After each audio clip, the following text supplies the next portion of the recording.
Hey everybody, welcome back to another episode of the Tuesday Panic. I'm your host, Paul Turner, and today's a little different. I have Missions Week all this week with our kids, so we're doing a lot of local things around town, and it's making it a little difficult to get in and do some taping, but I just so happen to have some over from last week's show.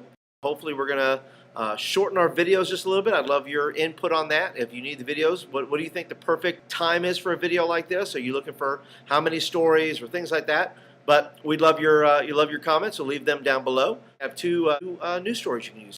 Enjoy the bits from last week. We'll see you next time on the Tuesday Panic.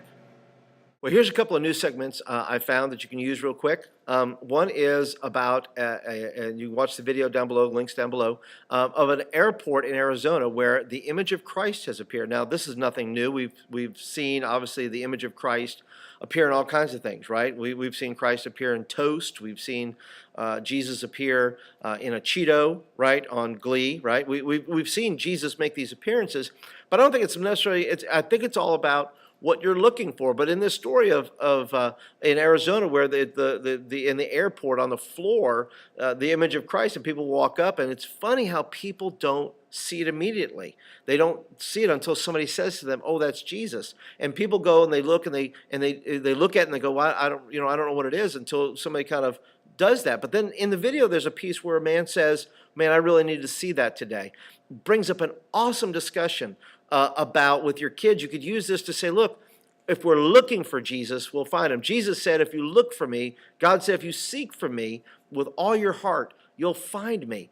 But how many people in our culture are not looking for Jesus? How many in our culture are not looking for signs of God? The good news is, we can tell our students, is this, that our friends don't have to look for Jesus, right, in a floor or a Cheeto or a piece of toast. He can look at our very lives and say, that's Jesus right there. I'm looking for Jesus. I'm looking for hope and forgiveness and love, and it's right there in that person, that kid that lives across the street from me who goes to school with me.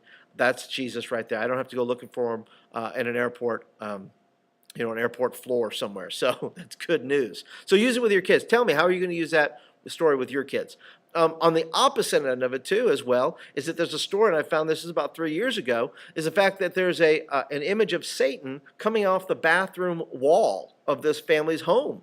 And they look at it and go, well, that's the devil, right? And so they're thinking about even closing it up. If the image doesn't go away, they're going to close up the whole bathroom. And it goes back to this, is the fact is this, what are you looking for? Are you looking for God in our world today?